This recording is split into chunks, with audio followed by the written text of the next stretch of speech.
Good morning, everybody. Hey, I know this is a Tuesday recording, not a Monday, but I was pretty under the weather yesterday, so I don't think you would have wanted to talk to me.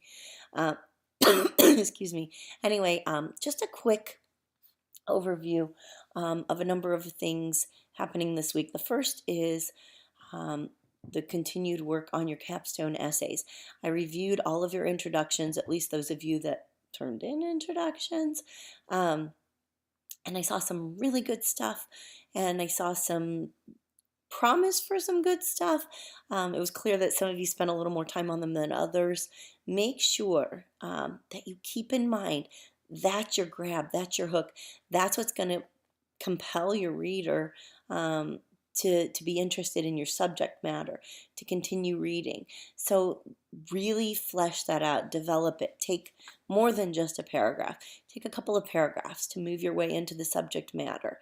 Also, one of the requirements was that you choose, at least for one of the introductory paragraphs, that you choose a current event or a recent event or something well known in the news, something that you could link to. And the idea is that that provides a connection for the reader. So something that says, hey, this is warranted. Like, we need to talk about this. There's a reason that this person is writing about this issue because it affects people currently. There's some connection, whether it's direct or indirect, but something that pushes us into that subject matter.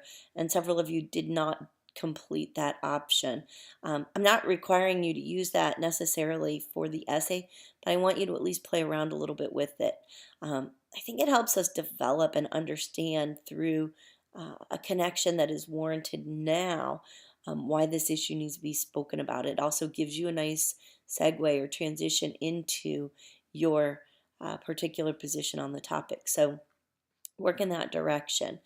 Also, okay, so now as you move into the first draft of the essay, something that requires you to put together all these pieces, all this research, all of this information, keep a number of things in mind as you're drafting this week.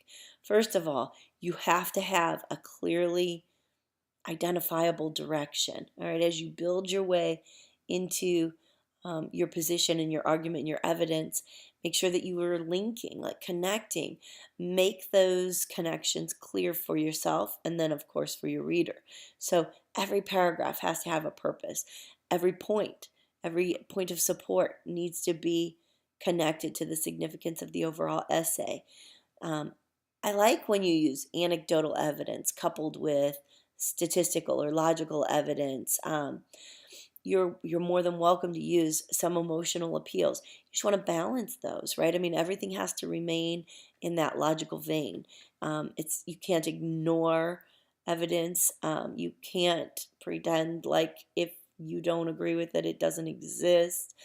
So be mindful of that because you want to maintain your own ethos or credibility as a writer.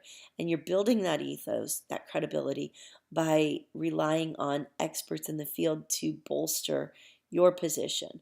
But you're not just collecting all of their ideas and throwing them into a paper. Okay, there's a difference. So it's a research supplemented argument. All right, I don't just want to know what 10 other people have to say about your position. I want you to have a position and then use the facts and your understanding of the material to create a strong argument that's supported by those pieces. Okay. Um, the bibliography or the works cited page that you attach to this draft, this essay, does not need to be annotated. It may differ from the annotations and the annotated bibliography that you submitted last week. The idea was, of course, that that would build questions and direction in your actual researched essay. So now you may have had to go out and grab some more statistics or some more information, and that's fine. Those are the pieces that you'll put on your works cited page, which does not need to be annotated. Trying to think of all the things. Hot topics, very interesting last week, and so I won't always talk about this, but I do provide feedback on those. I don't want to call it feedback, it's just comments. I like being part of the conversation too. The Kavanaugh confirmation has been plastered all over the news, and And so, of course, I assume, oh, everybody knows this. And then it occurs to me after seeing some of the comments, you guys don't watch the news. You don't read the news. You're a very different generation in that regard. No judgment at all. In fact, I think the reason that you don't watch the news, you don't listen to the news, is because it's so distorted now. And I think that takes us back to this whole idea of evidence and the validity of the sources that we encounter. And so it's kind of like, oh my gosh, that's what it's all about. Um, I was at a conference last weekend, and it was so interesting to attend a conference session on evidence. And that's exactly the moment where I was like, boom, of course, my students don't have full awareness of all of this because number one, you've become like most of our nation, which is apathetic because we have such staunch opposition. It seems like on everything that comes our way, and then that puts such an onus on us to investigate, to figure out, okay, which source do we accept, which do we not accept, what's the bias here, and honestly, it's exhausting. Like just trying to figure out what we can accept in the way of what was once just news, objective news that we trusted. And so I'm probably going to use some of the strategies I saw. So I learn a lot, then you guys get to um, reap the benefits or suffer the consequences. I don't know. But I got some really good exercises, I think, for helping us meet out evidence and understand how to better move that evidence into our research and our lives, maybe. So I love that those of you that didn't know what was going on went and found out um, and then entered the conversation. So as far as I'm concerned, that's the best thing that could happen. The This week's hot topic is your topic, so there will be a lot of hot topics, and I just want you to share with your classmates what you're writing about. But I don't want you to just share like I'm writing about. I want you to pitch it, right? So I want you to come forward with the strength of your position. So if you believe that we should be vaccinated, Sophia, then I want you to say that. I want you to write it in a compelling way in that discussion post, essentially. So you might even, knowing your audience, these are other college students, this is why you should get vaccinated.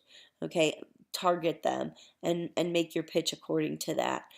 It's a very different type of writing because it's a discussion board posting. It's not a full blown argument. It's not for just a class necessarily. So think about that and think about how you would compel your classmates in that forum, in that medium, to accept your point of view. I think it's an interesting challenge, and thinking about audience and purpose is also part of it. Obviously, you're not going to recreate a 6 or 7 page researched argument on a discussion post.